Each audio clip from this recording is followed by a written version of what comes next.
بس پردہ سننے والے خواتین، السلام علیکم ورحمۃ اللہ وبرکاتہ۔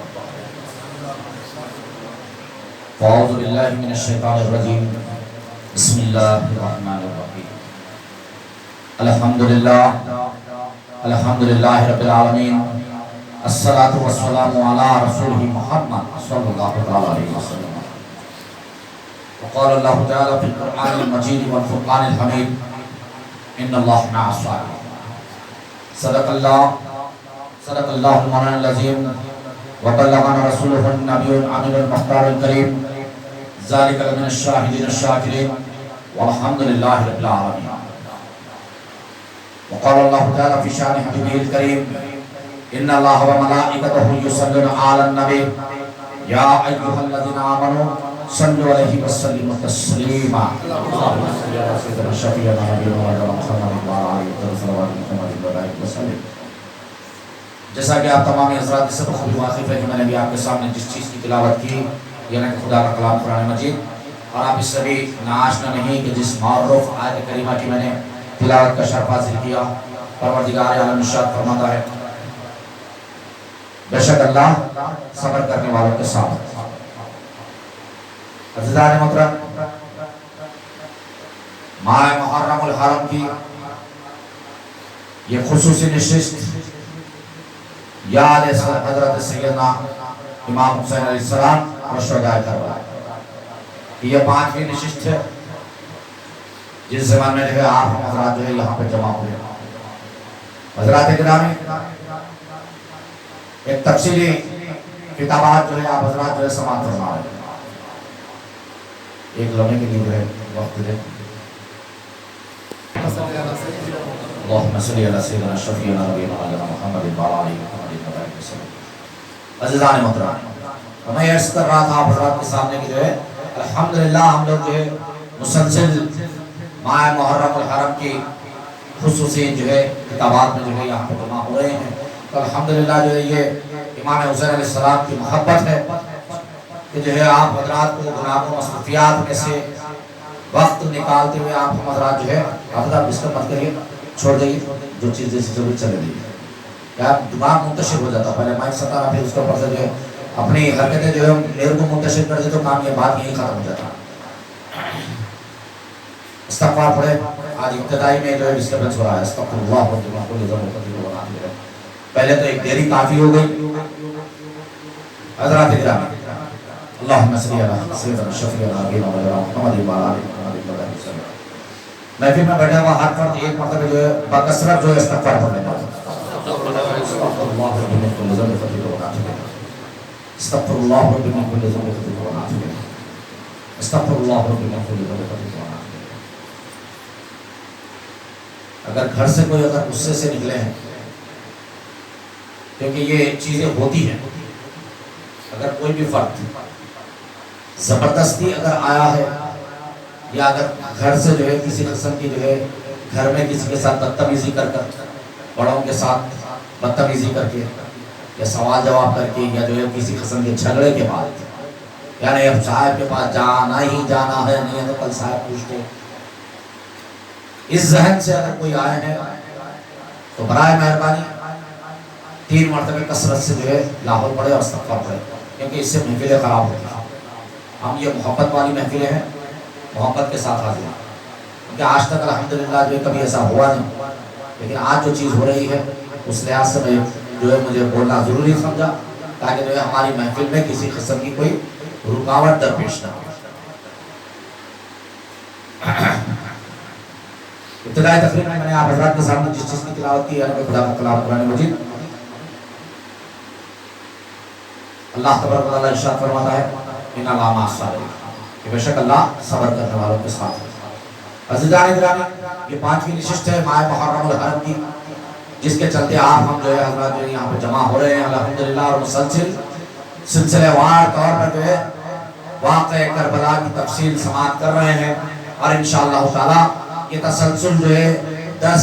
روزہ جو ہے ہوگا، اور یوم عاشورہ صبح 10:30 بجے ایک عظیم الشان جلسہ منعقد کیا جائے گا۔ اس ضمن میں جو ہے کوشش کی جا رہی ہے کہ جو ہے جلسہ میدان میں ہو ہر سال کی طرح اس سال بھی، لیکن ابھی تک کی اطلاعات تو یہ ہے کہ جو ہے بڑے جلسے کی اجازت نہیں ہے، لہذا ہم کو پھر اندر ہی یہ جلسہ جو ہے منعقد کرنا پڑے گا۔ لیکن اس جلسے کا آغاز جو ہوگا پیرزادہ صوفی احمد چشتی ابوالعلائی کی خط کلام پاک، حافظ و قاری شمشیر عالم چشت ابوالعلائی کی نظامت اور آپ کی نعت شریف جو ہے جناب مولوی حسن خان چشتی ابوالعلائی المعروفہ واصف صاحب کی جو ہے مقالہ، جناب آئی جے اسماعیل چشتی ابوالعلائی کا جو ہے واس، اور قادر چشتی ابوالعلائی اور سمیع چشتی ابوالعلائی کی جو ہے نعت شریف، اور دیگر حضرات جو بھی جو ہے حضرات جو ہے نعت شریف کے جو ہے خواہش مند ہو، مختصر 1 2 3 4 جو ہے اشعار، زیادہ طوالت نہیں، کیونکہ جو انشاءاللہ ہم اور اس نعت چیز کا جو ہے اختتامی نشست کا جو ہے خطاب، تو آپ تمامی حضرات جو ہے توجہ فرما لیں۔ صبح 10:30 بجے انشاءاللہ ہم جلسے کا آغاز کریں گے، جو ہے برابر 12 سوا 12 بجے انشاءاللہ جو ہے اختتام ہو جائے گا، کیونکہ جو ہے باہر کی بڑی نشست نہیں ہوگی، شاہد اگر امام چاہے تو انشاءاللہ جو ہے باہر بھی ہو، لیکن ملک کے حالات اور قانون کا جو حکم ہے اس کے اوپر نظر رکھتے ہوئے ہم کو پلان تو یہی سیٹ کرنا پڑ رہا ہے اس وقت کہ جو ہے شاید 10 کی نشست بھی جو ہے یہی ہوگی، اور آپ حضرات اس سے بخود واقف ہے کہ ہر سال 9 محرم الحرم یعنی کہ جو ہے 10ویں شب 9 کے دن رات میں جو خصوصی نشست ہوتی ہے، جس میں مختصر سا خطاب لیکن طویل ذکر اور طویل دعا ہوتی ہے، سالانہ جو ہے اس دعا کے لیے بھی جو ہے بہت سارے لوگ حاضر ہوتے ہیں، تو آپ حضرات بھی جو ہے اس بات کو نوٹ کر لیں، اور اس دن انشاءاللہ تعالی 9 بجے ہم جو ہے محفل کا آغاز کریں گے، کیونکہ اگر ہم یہی 9:30 پونے 10 بجے کا شروع کریں تو 12 ساڑھے 12 بج جائیں گے، تو اسی لیے 9 کے دن انشاءاللہ تعالی ہم 9 بجے جو ہے محفل کا آغاز کر دیں گے۔ آپ حضرات جو ہے ہفتے کی رات ہے اس چیز کا خیال کر لیں، اور دوسرے دن اتوار ہے، اتوار کا بھی لحاظ کرتے ہوئے آپ حضرات کسی صورت اور 10:15 بجے تک یہاں پہنچ جائے تاکہ ہم 10:30 بجے پروگرام شروع کریں اور 12 بجے انشاءاللہ جلسے کو جو ہے اختتام پر لے جائیں انشاءاللہ، کیونکہ اس دن صرف 40-45 منٹ آدھے گھنٹے کی تقریر ہوتی ہے، اختتامی جو تقریر ہوتی ہے وہ زیادہ طویل نہیں ہوتی، ناطقہ حضرات بھی ہوتے ہیں اور دیگر مخرر بھی ہے، تو اس چیز کا جو ہے لحاظ رکھیں انشاءاللہ۔ تو میں اب سیدھا اپنے عنوان پہ آ جاؤں میرے بھائی، کہ کل جس مقام پہ میں نے آپ کو چھوڑا تھا وہ یہ کہ جو ہے ہانی کو گرفتار کر لیا گیا، حضرت ہانی کو جو ہے زخمی کر دیا گیا، اب ادھر امام مسلم علیہ السلام نے جو ہے ہانی کی گرفتاری کی اطلاع پا کر جو ہے 4000 کا لشکر لے کر جو ہے دارالامارت کو گھیر لیا آپ نے، اب اس کے فوری بعد جو ہے 18,000 جمع ہوئے، یہاں تک کہ روایتیں بھی آیا کہ جو ہے 40,000 کا لشکر حضرت امام مسلم علیہ السلام کے ساتھ جمع ہو گیا، اور اس مکمل لشکر میں جو ہے دارالامارت کو گھیرے میں لے لیا۔ اب اس وقت بھی امام مسلم علیہ السلام نے جو ہے یہ مردود ابن زیاد کے اوپر حملہ کرنا مناسب نہ سمجھا، آپ نے یہی مناسب سمجھا کہ جو ہے صلح اور صفائی ہو جائے، گفتگو کے ذریعے سے جو ہے معاملہ حل ہو جائے، آپ کی مکمل توجہ یہی رہی کہ جو ہے گفتگو کے ذریعے سے جو ہے معاملہ حل ہو جائے، مسلمانوں کے درمیان میں جو ہے کوئی جو ہے تلوار بازی نہ ہو، مسلمانوں کے درمیان میں جو ہے مسلمانوں کا آپس میں خون نہ بہے، اس بات کا خیال کرتے ہوئے امام مسلم علیہ السلام نے یہی بہتر سمجھا، لیکن اندر اس وقت ابن زیاد کے پاس جو لوگ تھے ان کی تعداد مکمل صرف 50 تھی، جس میں اس کے 30 سپاہی اور 20 عمرہ وہاں کے جو ہے قبیلوں کے سردار جو تھے، 20 امیر 20 عمرہ جو ہے موجود تھے، اور ابن زیاد جو تھکرا گیا تھا، لیکن ابن زیاد نے اس بات کو بھانپ لیا کہ امام مسلم دارالامارت کے اوپر حملے کا حکم نہیں دے رہے، انتظار کر رہے ہیں، اور اس بات کی طرف متوجہ ہے کہ جو ہے کوئی صلح بات ہو جائے، بات ایسی ہو جائے، آپس میں گفتگو ہو جائے، صلح ہو جائے، وہاں معاملہ ٹل جائے، مسلمانوں کا خون خرابہ نہ ہو، اس بات کی طرف مکمل توجہ امام مسلم کی ہے۔ اس بات کو ابن زیاد نے بخوبی بھانپ لیا، اس کے بعد اس کا وقت نے چال چلی، اپنے لوگوں کو جو ہے وہ جو قبیلے کے جو لوگ تھے ان لوگوں کو سرداروں کو جمع کیا، ان کو جو ہے مال کا لالچ دیا اور کسی کو ڈرایا دھمکایا، یہاں تک کہ جو ہے مسلسل لوگ چھت کے اوپر چڑھ گئے، اپنے اپنے لوگوں کو جو ہے ترغیب دینے لگے کہ دیکھو لوگوں، شام سے فوج نکل چکی ہے اور تم ان کا مقابلہ نہیں کر سکتے، شامی فوج جو آئے گی تم ان کا مقابلہ نہیں کر سکتے، امام مسلم کا ساتھ دینا تمہارے لیے مناسب نہ ہوگا، تم امام مسلم کا ساتھ دینے کی بجائے تم ابن زیاد کا ساتھ دو جو تمہیں انعامات اکرامات جگہ تمہیں جو قلتوں سے تم کو نوازے۔ عزیزان محترم، بارہا ان کا اصرار ہوتا گیا، خواتین گھروں سے نکل آئی، بیوی اپنے شوہر کو سمجھا رہی ہے، بہن اپنے بھائی کو سمجھا رہی ہے، ماں اپنی اولاد کو سمجھا رہی ہے، کس بات کی ترغیب دی جا رہی ہے کہ تم اہل بیت کی محبت چھوڑو۔ یہ کوفیوں نے جو وعدہ کرنے کے جو وعدہ وفائی کرنے کا جو وعدہ کیا تھا، وعدے کے پر قائم رہنے کا جو بات کوفیوں نے کہی تھی، اس سے پھیرنے کی جو ان کو تعلیم دی جا رہی تھی، اور یہاں تک کہ انہوں نے جو ہے اس بات کو قبول کر لیا اور امام مسلم علیہ السلام کا ساتھ چھوڑ دیا، اور ایک کے بعد دیگر لوگ جو ہے روانہ ہوتے گئے 40,000 کا جو لشکر تھا، لشکر ٹوٹتا گیا اور اذان مغرب کے وقت امام مسلم علیہ السلام کے ساتھ صرف 30 لوگ باقی رہ گئے، یہاں تک کہ جس وقت امام مسلم نے نماز مغرب ادا کی اور پیچھے جب پلٹ کر دیکھتے ہیں تو سوائے مظلوم امام مسلم کے اس وقت وہاں پر دارالامارت کے پاس کوئی اور موجود نہ تھا۔ ابن زیاد کی چال کامیاب ہو چکی تھی کہ کوفیوں کو اس نے توڑ دیا تھا، اور یزید بن معاویہ جو چاہتا تھا کہ جو امام حسین علیہ السلام کو اگر روکا جائے دارالخلافت میں آنے سے،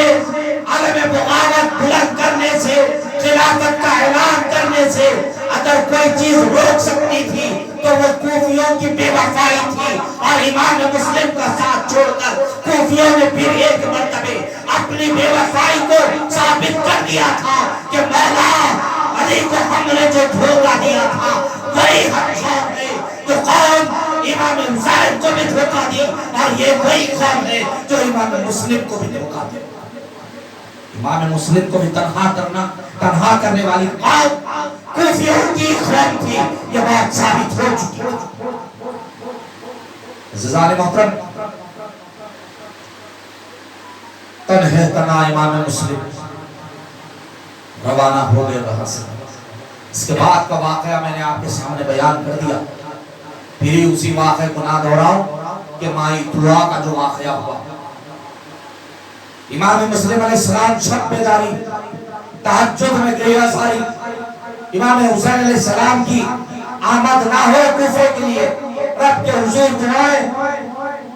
حضور پاک علیہ السلام کی تسلیم کی بارگاہ میں مناجات، امام مسلم کی دعائیں، شب بیداری، آپ کی گریزاری، آپ کے آنکھوں سے آنسو ٹپکنا، یہاں تک کہ آپ کی آوازیں جب نکل جاتی ہے تو اس مائی کا بیٹا جو آوازوں کو سنا تو مائی سے پوچھنے لگا، وعدہ کرنے لگا کہ میں کسی کو نہ بتاؤں کہ ہے کون ہے، کہ تو اس حجرے میں جاتی ہے اور حیران سی واپس آتی ہے، حجرے میں جاتی ہے تو تیرے چہرے پر ایک رونق ہوتی ہے، آخر ہے کون اس حجرے میں؟ تو فرمایا کہ کوئی اور نہیں بلکہ خاندان رسالت سے تعلق رکھنے والی ذات مسلم بن عقیل ہے۔ ماں کا بیٹا جب سنا، صبح کا انتظار کرتا رہا، جیسے ہی سورج طلوع ہوا ابن زیاد کے پاس پہنچ گیا، پہنچ کے کہنے لگا کہ تم کو جس کی تلاش ہے وہ میرے گھر میں ہے۔ ابن زیاد بہت زیادہ خوش ہو گیا اور اس کمبخت نے جو ایک شخص کو طلب کیا، اس کو جو ہے 300 سواروں کا لشکر ساتھ دیا، ایک شیر خدا کے شیر سے مقابلہ کرنے کے لیے بزدلوں کا 300 کا لشکر، ہتھیاروں سے لیس، کسی کے پاس تیر کمان، کسی کے پاس بھرچا، کسی کے پاس بھالا، کسی کے پاس تلوار، 300 کے 300 نے جو ہے گھر کو گھیر لیا۔ یہاں امام مسلم جو ہے فجر کی نماز ادا کر ذکر خداوند قدوس مشغول ہے، قرآن پاک کی تلاوت ہو رہی، قرآن کی تلاوت میں مشغول امام مسلم دشمن دروازے کے اندر داخل ہوتا ہے، کچھ گھوڑوں کی ٹاپوں کی آواز آتی ہے، امام مسلم سمجھ جاتے ہیں کہ اب یہ مجھے گرفتار کرنے کے لیے آئے ہیں، اپنے میان سے تلوار کو جدا کرتے ہیں، دشمن کے اوپر حملہ آور ہوتے ہیں، دشمن کو دروازے کے باہر دھکیل دیتے ہیں، مسلسل دشمن دروازے کے اندر سے داخل ہوتا ہے، حملہ کرنا چاہتا ہے، لیکن آپ یہ وہ شیر خدا کا شیر تھا جس نے جو دشمن کو دروازے کے باہر کرنا شروع کر دیا۔ دشمنوں نے سمجھ لیا کہ اب یہ ممکن نہیں ہے کہ جو اندر جا کے حملہ کیا جا سکے، لہذا جو ہے گھر کو چار طرف سے پھیرتے ہیں، گھر کے چکیوں پر چڑھ جاتے ہیں، اردا گرد کے مکانات پر چڑھ جاتے ہیں، وہاں سے جو ہے پتھر بازی شروع ہو جاتی ہے، پتھریں اٹھاتے ہیں اور اس مکان کے اوپر ڈالتے رہتے ہیں، پتھریں اٹھاتے ہیں اور دروازے اور جو ہے مکان کے اندر امام مسلم کے اوپر جو ہے حملہ کرتے ہیں۔ امام مسلم جو زخمی ہو جاتے ہیں، لیکن پتھر کی اتنی زیادہ شدت سے بارش کی جاتی ہے کہ امام مسلم علیہ السلام جو ہے مکان کے باہر تشریف لے آتے ہیں، مکان کے باہر تشریف لے آتے ہیں، دشمن کے اوپر مقابلہ کرتے ہیں۔ قسم خدا کی تاریخ دان مورخ دان لکھتا ہے کہ ان 300 شہر سواروں کے درمیان یہ خدا کا لال صرف ایک تھا، تلوار ایسی لہرا رہی تھی کہ جس سمت یہ جاتے گرد کا غبار ہوتا، دشمن جو ہے دشمن کے سفر کو چیر دیتا ہوا نظر آتا کہ یہ مسلم بن عقل جس سمت بھی تلوار پھراتے دشمن یا تو زخمی ہوتا یا تو فنا کی کھاٹ اتر جاتا، یا تو زخمی ہوتا یا تو فنا کی کھاٹ اتر جاتا، زمین کے اوپر گر کر تڑپتا ہوا نظر آتا۔ یہ امام مسلم تھے، اور اس وقت اس کم وقت نے جو سپہ سالاری جو ہے اس گروہ کا جو سپہ سالار تھا، اس بات کو سمجھ گیا کہ اس وقت جو ہے امام مسلم سے مقابلہ کرنا یہ تنہا ہے، لیکن خدا کی مدد، خدا کی نصرت، رسول کی محبت، امام کی محبت، امام کی چاہت، امام کی الفت ان کے دل میں ایسی ہے کہ اب ان سے مقابلہ کرنا ہم بدبختوں لوگ کے لیے جو ہے گوارا نہیں ہے، ہم بدبختوں کے لیے ممکن نہیں ہے کہ ان کی ایمانی شجاعت ایسی ہے، ایمانی طاقت ایسی ہے، ایمان سے حرارت ایسی ہے، ایمان سے محبت ایسی ہے، شہادت کا جذبہ ایسا ہے کہ اگر یہ شہید بھی ہونا چاہے تب بھی یہ شہادت پائیں گے، ہم کسی سے حملہ کریں مقابلہ نہ کر پائیں گے۔ ان کے لیے ممکن نہیں تھا، اس کا وقت نے یہ پلاننگ کر لی کہ اپنے تمام سپاہیوں کو روک دیا، تمام لوگوں کو روک دیا، روک کر کہنے لگا کہ اے مسلم، ہم آپ سے مقابلہ کرنے کے لیے نہیں آئے، ہم تو صلح صفائی کے لیے آئے ہیں، ہم یہ چاہتے ہیں کہ آپ ابن زیاد کے پاس چل کے تو گفتگو کر لیں۔ شیر خدا کا لال کہتا ہے، امام مسلم علیہ السلام فرماتے ہیں کہ میں اس وقت بھی صلح ہی چاہتا تھا جس وقت 40,000 کا لشکر میرے ساتھ تھا، میں اس وقت بھی اگر چاہتا تو دارالامارت پہ حملہ کر سکتا تھا، قابض ہو سکتا تھا، لیکن اس وقت بھی میں نے دامن صبر کو نہیں چھوڑا، اور اللہ بے شک صبر کرنے والوں کے ساتھ ہے، اللہ مع الصابرین، اللہ بے شک صبر کرنے والوں کے ساتھ ہے۔ اس وقت بھی میں نے صبر کے دامن کو ہاتھ سے نہ جانے دیا، لہذا آپ گفتگو کرتے ہیں۔ دشمن اشارہ کر دیتا ہے کہ جب یہ آئیں تو ہم ان کو گھیر دیں، جب یہ تلوار کو نیچی کریں تو ہم ان کو جو ہے گرفتار کریں۔ حکم وقت کہتا ہے کہ آپ ہمارے ساتھ چلیں۔ امام مسلم علیہ السلام جو زخموں سے چور ہو چکے تھے، شرابور تھے زخموں سے، آپ کے پڑوس سے بکر نامی شخص جو ہے نکلتا ہے، آپ کے شہر مقدس کے اوپر حملہ کرتا ہے، آپ کا ہوٹل مبارک جو ہے شہید ہو جاتا ہے، پھٹ جاتا ہے دو ٹکڑوں میں، خون کی ایک فوارہ ہوتا ہے کہ جو ہے نکلتا ہے۔ کہتے ہیں کہ خداوندہ اس وقت پانی کی پیاس ہے، کوئی تو ہو جو مجھے پانی پلا دے۔ کل کے جو لوگ مرید بن رہے تھے، کل کے جو کوفی وعدہ نبھانے کا جو ہے ہر وقت یقین دلا رہے تھے، کہ ہم وعدہ وفائی کریں گے، آپ کے لیے اپنی جانوں کا نذرانہ پیش کر دیں گے۔ آج مسلم تنہے تنہا ٹھہرے تھے، مائی طوع کے مکان کے پاس اطراف و انکاس کے تمام دروازے بند تھے۔ بکر نے حملہ کر دیا، دندان آپ کے ہوتے مبارک شہید ہو گیا، خون کا فوارہ نکل رہا ہے۔ امام مسلم پیاس سے بلبلا اٹھے کہ ماں کوئی تو ہو جو پانی پلا دے، خدا کا بندہ کوئی تو ہو جو پانی پلا دے، پانی کی پیاس ہے، خدا بندہ ایک پانی کا گھونٹ مل جائے۔ حضرت مسلم پانی کے لیے تڑپ رہے ہیں، لیکن کوئی بھی تھا تو پانی کا ایک گھونٹ ہی پلا دیتا، لیکن ہر کسی کا دروازہ بند تھا، کوئی نہ تھا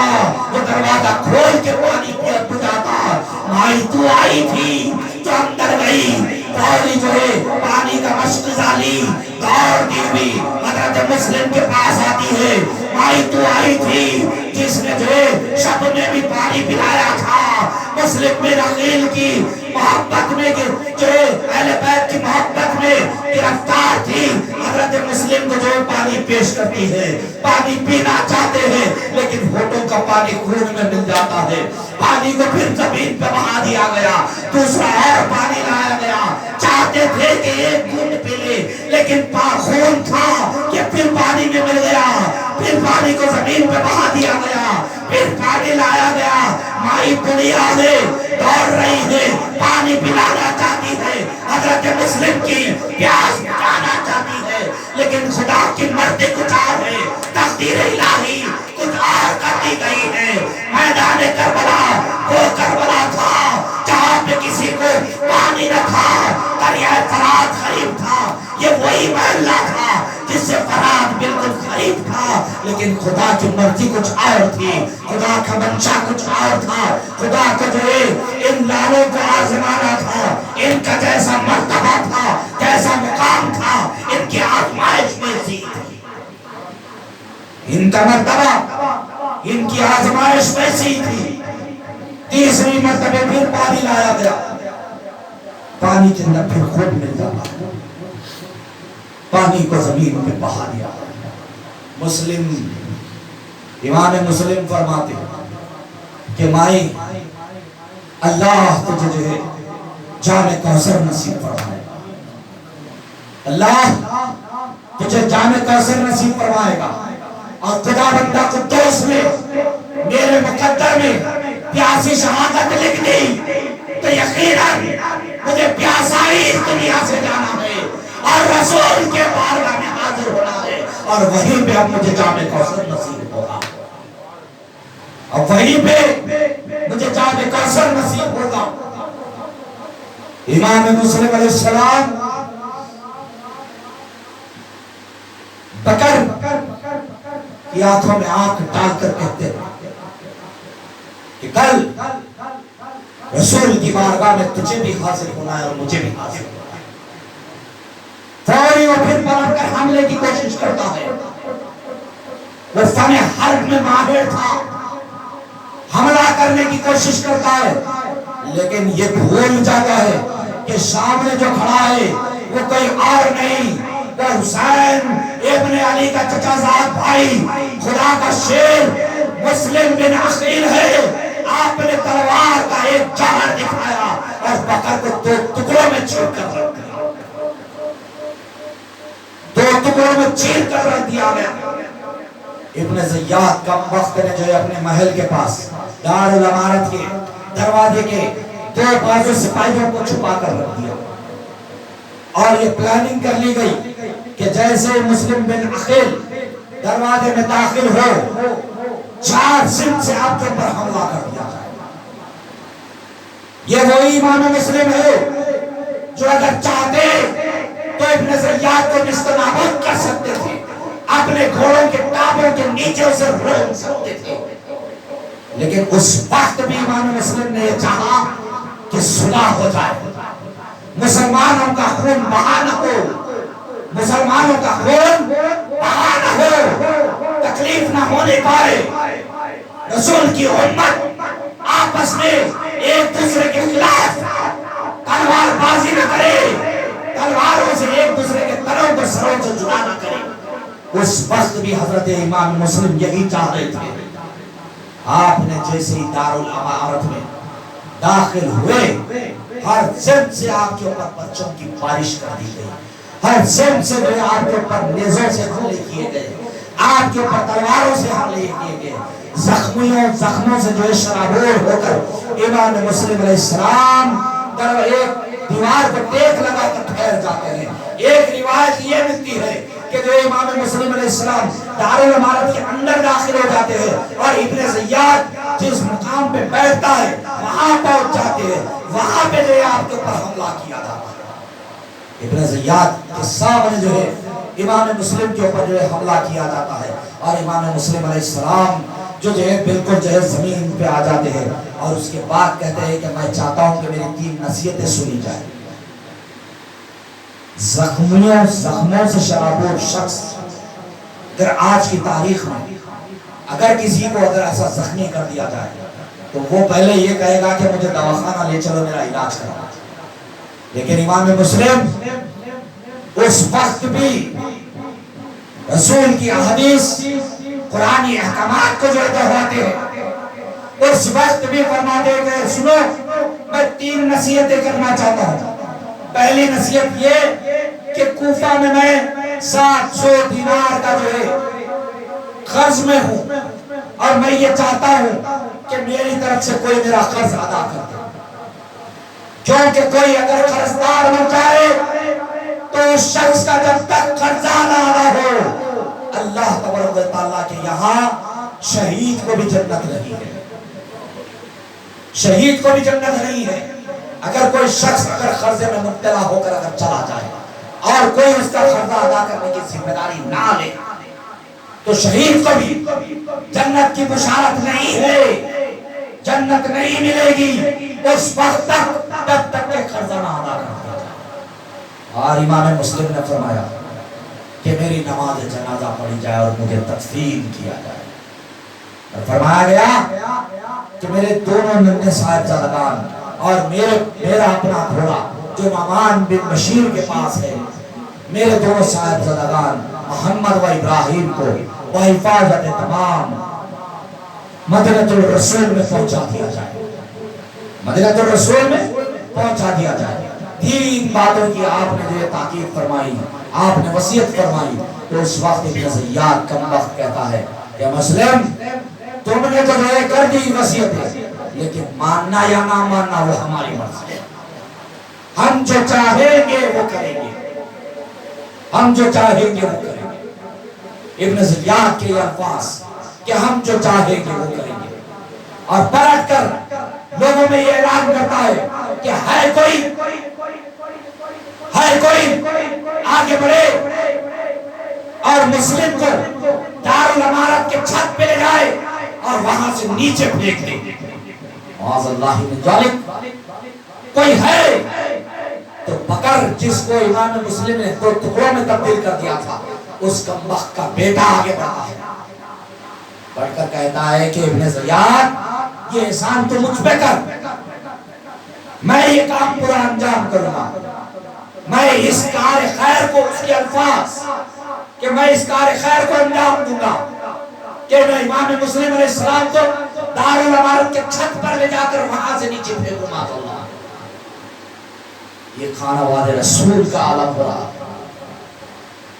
دشمنوں کی یہ سازش تھی کہ رسول کے خاندان کو مٹا کر رکھ دیا جائے، رسول کے خاندان کو مٹا کر رکھ دیا جائے، دشمنوں کی یہ سازش۔ اور وہ کمبخت آپ کے کیسے مبارک پکڑتا ہے، کھینچتا ہوا جو ہے اس زخموں میں شرابور امام مسلم کو جو دارالامارت کے چھت پر لے جاتا ہے، اور یہ کہتا ہے کہ یاد رکھو، گواہ رہو لوگوں، میں بکر کا بیٹا ہوں اور میں نے اپنے باپ کا بدلہ لے لیا کہ امام مسلم کو شہید میں نے کر دیا۔ یہ کہتا ہوا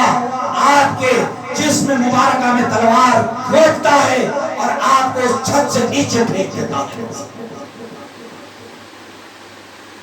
امام مسلم علیہ السلام کلمہ پڑھتے ہیں،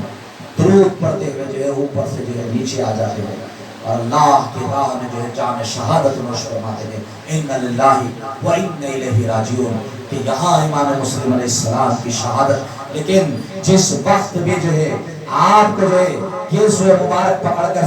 اوپر لے جایا جا رہا تھا، اس وقت بھی امام مسلم علیہ السلام کی زبان مقدس سے یہی بات نکل رہی تھی کہ خداوندہ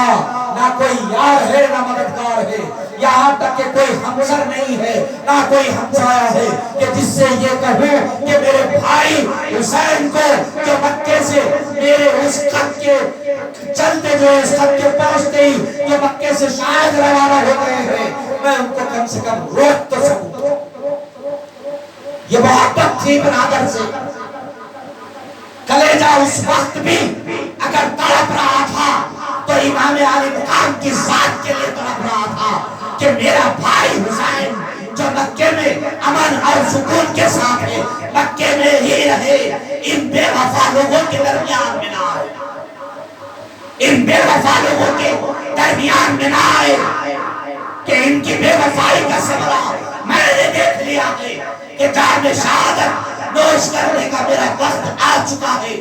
کہ اب وہ وقت قریب ہے کہ میں شہید کر لیا جاؤں، لیکن خداوندہ کوئی تو ہو جو میرے بھائی کے پاس پیغام پہنچا دے کہ میرا بھائی مکے سے جو ہے آپ یہاں تشریف نہ لے آئے۔ یہ حسین علیہ السلام سے محبت تھی، جو محبت انہوں نے کی،